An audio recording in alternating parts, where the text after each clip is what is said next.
Está escrito que temos um sumo sacerdote na glória que se compadece das nossas fraquezas.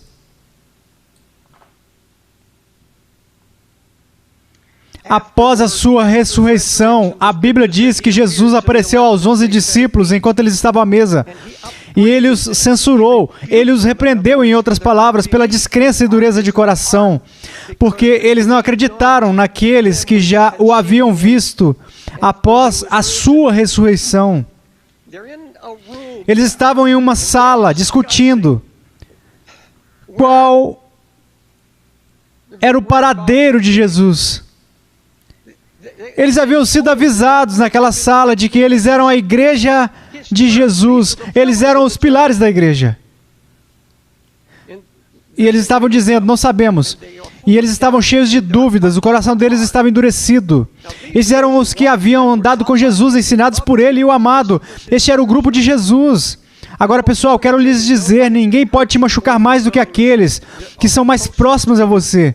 Aqueles que fazem parte do seu círculo de amizade. Ninguém pode te ferir como alguém que é íntimo a você, alguém que você confiou e andou junto. E aqui está Jesus no seu círculo de amizade. Estes são os seus discípulos, estes são os pilares da igreja. E Jesus aparece naquela sala e ele vê a incredulidade e escuta a conversa deles. Como se não houvesse mais um Redentor agora, como se não houvesse mais um Cristo vivo, nem uma ressurreição. E ele os repreendeu, ele os reprovou. E eu digo a vocês agora, eu creio que Jesus se sentiu ferido, um Cristo ressurreto se sentiu ferido por aqueles homens que ele havia treinado e amado. E ele vê o que está por vir sobre a humanidade, as calamidades que viriam, e ele precisava de homens que crescem no impossível. E lá estavam eles, agitados com incredulidade. Em outras palavras, ele os reprovou, ele os repreendeu pela incredulidade e dureza de coração. Sabe, essas pessoas de hoje que estão zombando de Cristo, o mundo perverso que zomba de Cristo, o Código da Vinci, o Evangelho de Judas, toda a legislação se opondo, removendo todas as imagens de Jesus de muitas escolas públicas e tribunais e tentando varrer completamente o nome de Cristo ou de Deus da nossa sociedade. Agora, eu fico com raiva disso. Estou te falando, não é uma ira santa, eu fico com raiva mesmo. Eu digo, Deus, como o Senhor os deixa fazerem isso? Até quando eles zombarão de ti e vão dizer, este homem não governará sobre nós? E eu fico chateado. O Senhor diz, aquieta-te. Os filhos do maligno, os filhos de Satanás, como disse Jesus, estão apenas fazendo o que o Pai deles os manda fazer. Jesus disse que chegará o tempo de prestação de contas. Não fique agitado, pois não é isso que fere meu coração. Eles não o ferem. Estão apenas fazendo o que seu Pai os manda. É apenas um surto de direções enviadas do inferno, e o diabo tem seu povo que é tão duro, tão entregue ao seu pecado e que rejeitam tanto o Evangelho e o amor de Cristo. Eles se entregaram a isso, e a Bíblia diz que o pai deles é o diabo e que eles fazem as obras do diabo, é isso. Por favor, não fiquem nervosos com isso. Agradeço a Deus por aqueles que se levantaram para defender, escrever livros sobre isso e encorajar. Deixa eu dizer uma coisa. Se você realmente ama Jesus, se você anda com Cristo, esse tipo de coisa não afeta seu cristianismo, não afeta você. Sim, isso te deixa inflamado. E pode ser o que vocês chamam de ira santa. Eu confesso que tem sido um pouco mais para mim, mas eu agradeço a Deus por aqueles que são defensores da fé. Mas não se chateie com essas coisas. Não é isso que fere o coração de Deus. É doloroso, sim, mas a questão não é essa. A ferida mais dolorosa é causada pelos amigos íntimos. Agora, eu sei que Deus não é admirador de pessoas, mas você tem que levar em consideração o contexto em que isso foi dito. Ele não admira pessoas no que se refere ao mérito. Ele não admira pessoas quando se trata de salvação pela fé somente e não pelas obras. Em outras palavras, ele não vai admirar alguém ou tratar alguém de forma especial. Eu disse no Evangelho que sois salvos por fé somente, a obra consumada de Cristo. Mas aqui está um homem bom. Deus admira este homem. Ele não é admirador de pessoas quando se trata de mérito, além da fé em Jesus Cristo. Mas Jesus sempre teve um grupo de amigos. Ele tinha aqueles amigos que eram mais íntimos. Você vê Pedro, Tiago e João, os mais íntimos dos 12. Você os vê sendo trazidos para o círculo mais íntimo de Cristo. Você vê Pedro, Tiago e João com Cristo, de modo que a ninguém mais foi permitido entrar no quarto quando ele ressuscitou a jovem donzela, exceto Pedro, Tiago e João. Você vai ao Monte da Transfiguração e vê Pedro, Tiago e João. Você vê Pedro, Tiago e João no jardim do Getsêmani. Não podeis vigiar e orar comigo. Ele tinha um grupo de amigos íntimos. Esses seriam os pilares da sua igreja. E esses eram os mais capazes de ferir a incredulidade deles, daqueles que eram mais próximos a ele. Esse tipo de incredulidade é que o feria mais. Mas sabe, ele tinha outro grupo ainda mais próximo. Em Betânia, Maria, Marta e Lázaro. E a Bíblia diz isso. E Jesus amava Marta, a irmã dela e a Lázaro. Havia um lar para ele. Havia um lugar que ele podia ir para se afastar das multidões por um momento, para limpar sua mente humana. E tenho certeza que Marta preparava refeições adoráveis para seu Salvador. E Lázaro, aparentemente, era um dos amigos mais próximos de Jesus. Era alguém com quem ele podia conversar. E um ministro pode te dizer o que é isso. Frequentemente, os únicos amigos que eles têm também são ministros. E às vezes é refrescante ter um leigo apenas para conversar, não sobre doutrinas, nem sobre os fatos da igreja, mas apenas conversar sobre coisas humanas. Esse era o seu retiro. Esse era o lugar para onde ele ia. Ele podia confiar em Maria e Marta. Ele sabia tudo sobre aquela caixa de meio quilo de nardo que ela escondeu no seu quarto, debaixo da cama. A unção que ela derramaria em seus pés e o prepararia para a sua morte. Este era seu grupo especial de amigos íntimos. E um dia, em seu ministério, uma mensagem foi dada. Eis que está enfermo aquele que tu amas. Então Maria e Marta enviaram uma mensagem para Jesus. Aquele a quem amas está enfermo. E Jesus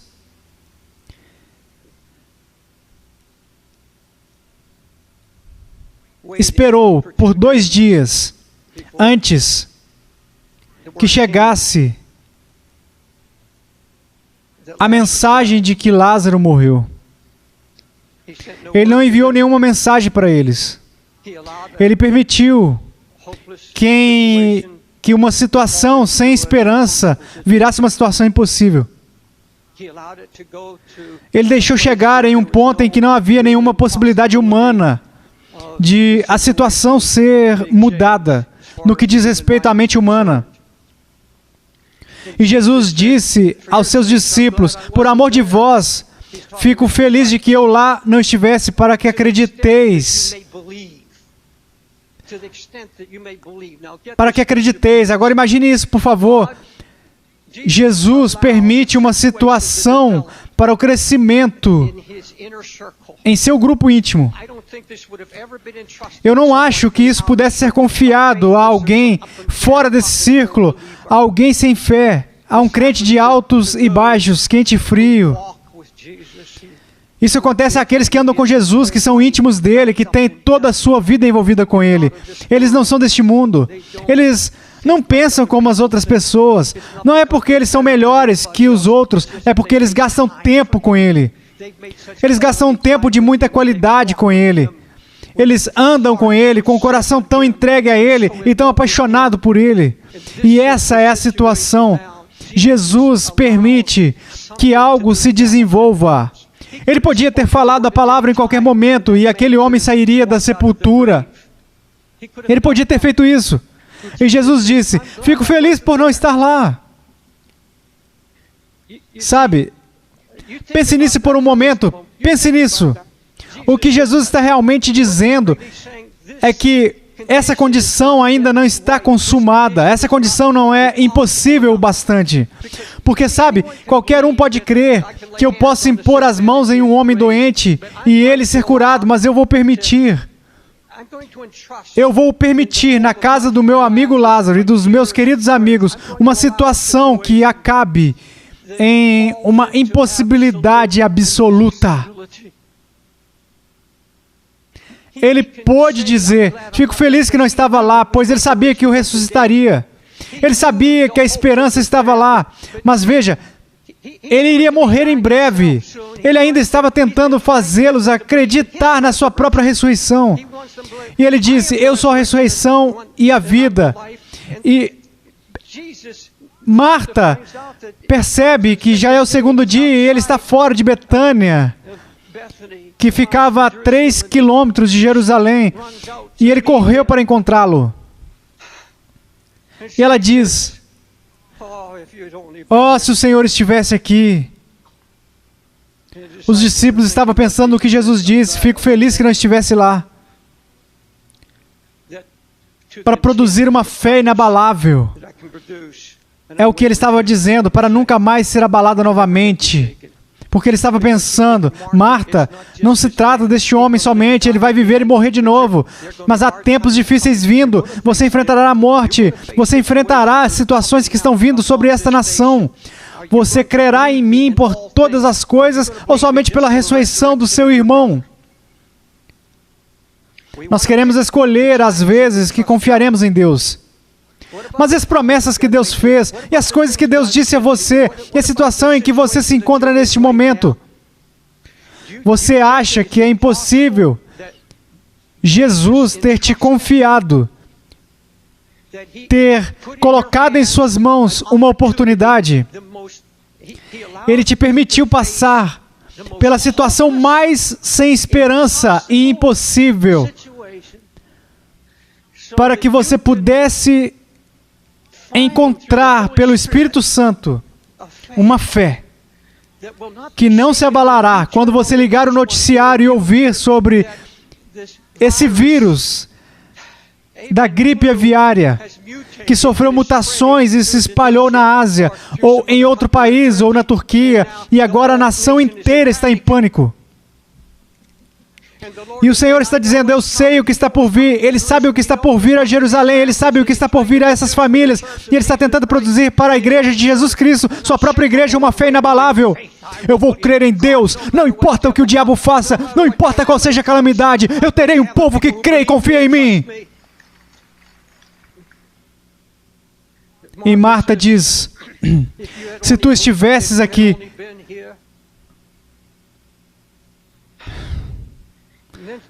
mas ela diz, mas também agora, sei que tudo quanto pedires a Deus, Deus te concederá. E Jesus disse a Marta, teu irmão há de ressuscitar. Ele estava dizendo, ele vai ressuscitar. Ela disse, eu sei, na ressurreição do último dia, nós o veremos. Como você acha que Jesus se sentiu?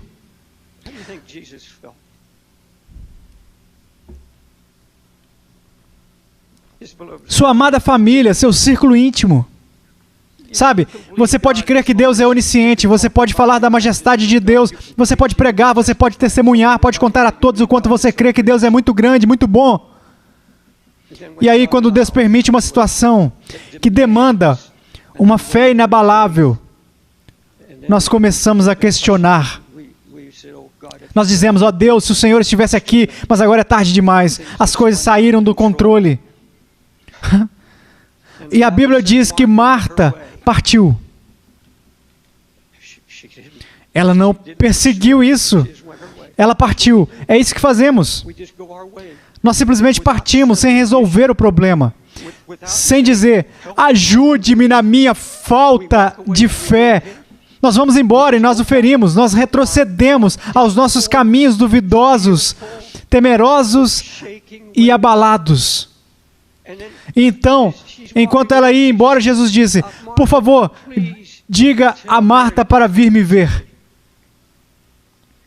Ela vai para o quarto e todos os amigos dela estão chorando e lamentando na parede. Todos os pranteadores e confortadores estão chorando com Maria. E Maria rapidamente corre para encontrar Jesus no mesmo local. Ela lança-se aos seus pés, dizendo-lhe, Senhor, se tu estivesses aqui...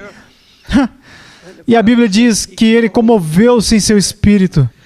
Em outras palavras, não você, Maria, de todas as pessoas. Eu pensei que você entenderia, com certeza, Maria, se tu estivesses aqui. Essa palavra, comover-se, significa indignar-se. Algo estava acontecendo em Jesus. Agora pense nisso. Naquele momento, ninguém na face da terra confiava em Jesus completamente. Os judeus o odiavam. Não havia fé nele em Israel. Os seus discípulos estavam em pé lá, imaginando o que era aquilo. Não há uma evidência de que ele encorajou os discípulos, Maria e Marta, a acreditarem na ressurreição. Eles não estavam pensando nisso. E quando Jesus diz, tirai a pedra, tudo o que Marta diz é, Senhor, já cheira mal. Em outras palavras, ela estava dizendo que havia um cadáver lá. Jesus chorou. Ele chorou. Eu ouvi vários comentários sobre essas duas palavras. Eu vejo aqui vários comentários, os antigos e os novos. E deve haver 1000 definições tentando descrever por que Jesus chorou. Mas se tornou pessoal para mim. Caminhando, orando com Jesus e meditando nessa cena, eu comecei a dizer, Jesus, eu quero sentir o que o Senhor sentiu. Não doutrinas. Eu não quero escutar de alguns teólogos. Eu li, e nada faz sentido para mim, porque não é assim que eu me sinto. Senhor, este é um evangelho que se relaciona conosco, se relaciona com como vivemos e deve dizer algo para mim, de joelhos. E eu estava passando por algumas questões, enfrentando algumas batalhas. Eu tenho um filho que é muito doente e a minha esposa está perdendo a visão e havia outras questões na minha mente e eu andava e havia questões que se levantavam e algumas dúvidas surgiam no meu coração.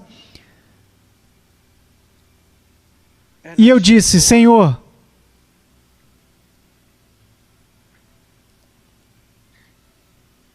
se eu te fiz chorar,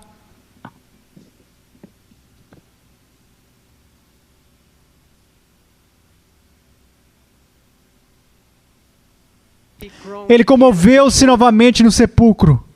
Ele olhou ao redor e seus próprios discípulos não tinham fé. Seus amigos mais íntimos, sem fé.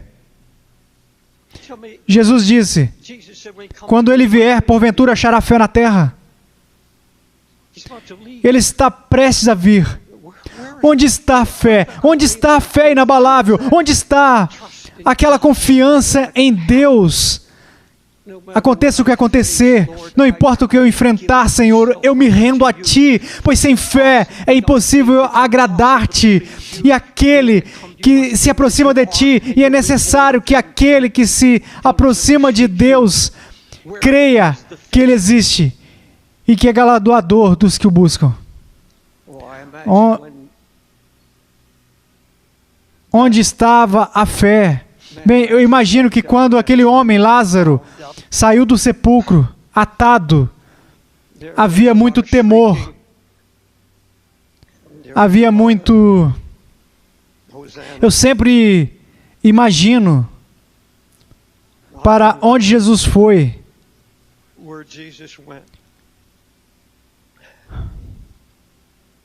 Na minha mente, acho que Jesus disse a Maria e Marta que as amava. Isso não afetou seu amor por seu povo. Ele os amava mais do que nunca, mesmo nas suas dúvidas.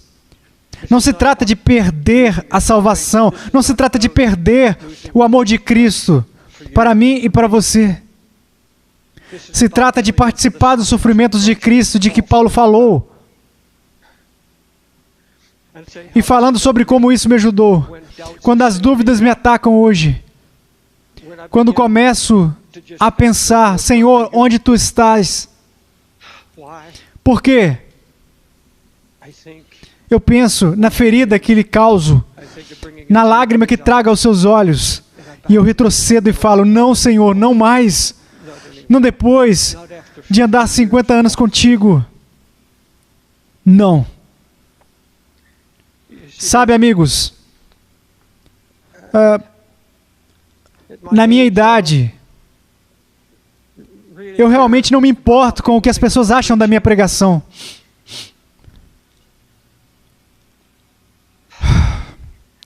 Eu só quero transmitir o coração de Deus. E quase todos que me escutam agora, uma vez ou outra, recentemente, trouxe uma lágrima aos olhos de Deus.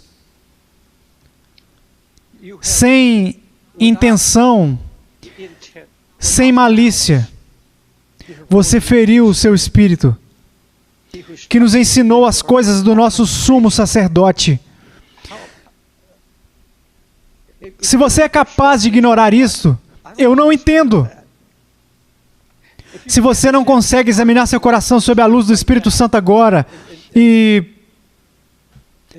pensar nas dúvidas, nos medos, nas inquietações e nas hesitações.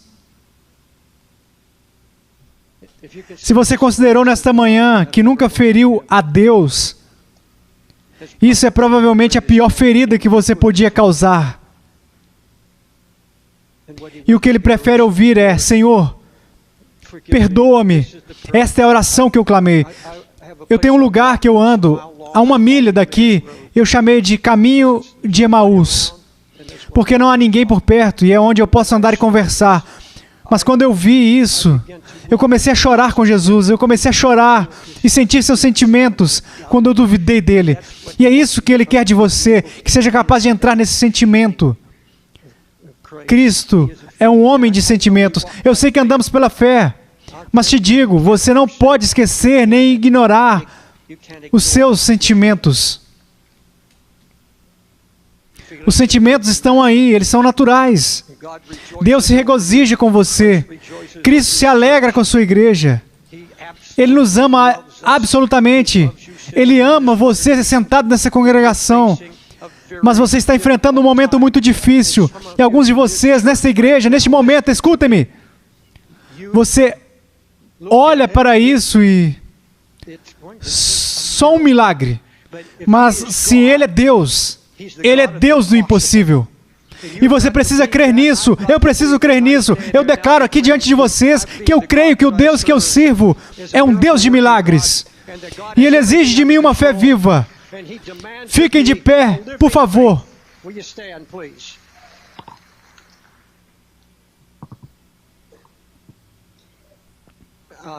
Por favor, não pensem que estou ficando doido.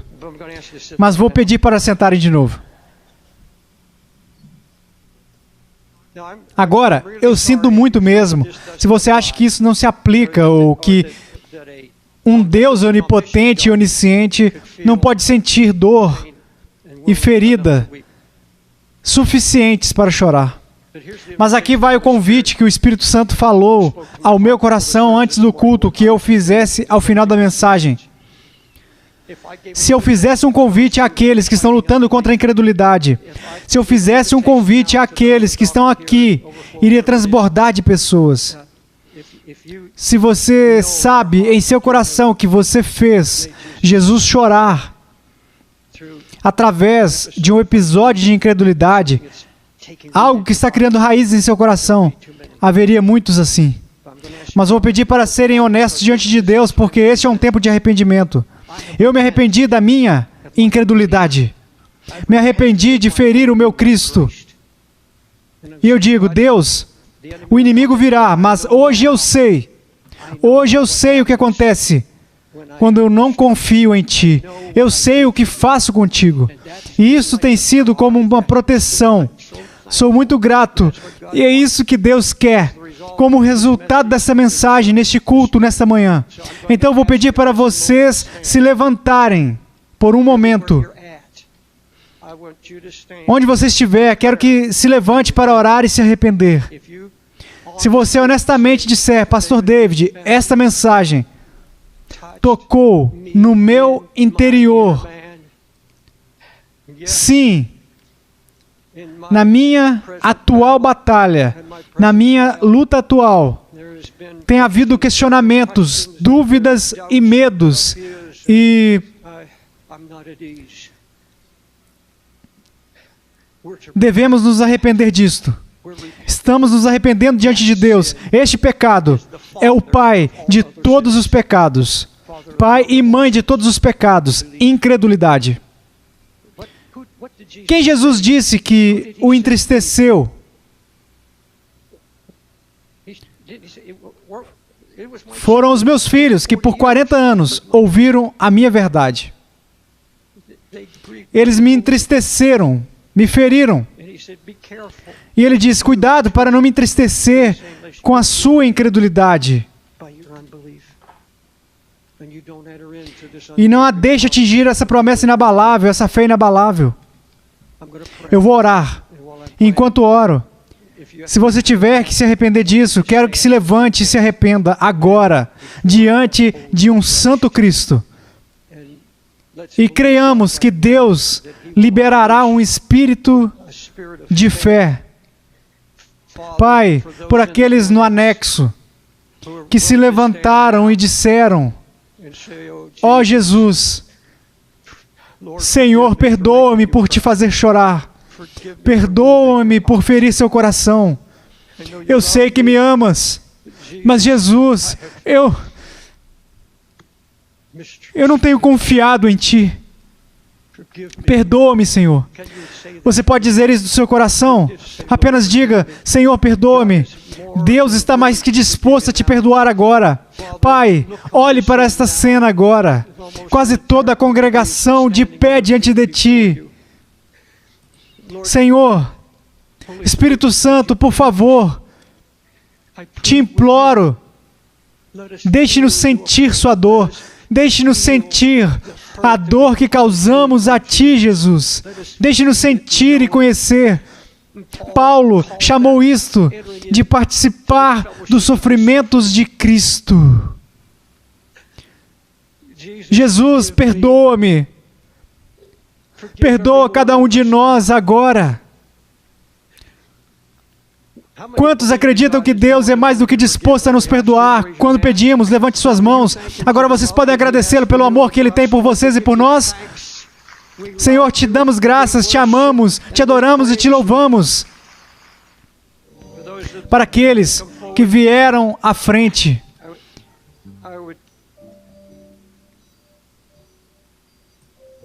eu creio que você entende como é simples vir para Jesus. Ele disse, se confessarmos os nossos pecados, Ele é fiel e justo para nos perdoar os pecados e nos purificar de toda a injustiça. Faça esta oração comigo agora. Se seu coração está realmente arrependido e há uma tristeza segundo Deus. De fato, se você não sente pelos seus pecados, peça ao Espírito Santo para Ele te dar essa tristeza, segundo Deus, que o Espírito Santo sente. E para que você possa sentir essa necessidade na sua caminhada na justiça dEle. Ore isso comigo, Senhor Jesus. Eu venho a Ti agora, corajosamente, diante dessa congregação, para reconhecer-te como Senhor e Salvador da minha vida. Limpa-me, perdoa-me e cura o meu espírito. Agora deixe eu orar com você, Pai. Não demora muito. Se não houver uma rotina, uma simples fé infantil para crer no que Deus disse. Confesse seus pecados, Ele te perdoará. Senhor, Tu disseste para confiarmos em Ti, andar na justiça e que o Espírito Santo nos daria o que precisássemos com autoridade e poder para ter uma vida pura e justa diante de Ti. Não na nossa própria força, mas na força que Ele prometeu e proveu. Te agradecemos por isso, em nome de Jesus. Amém.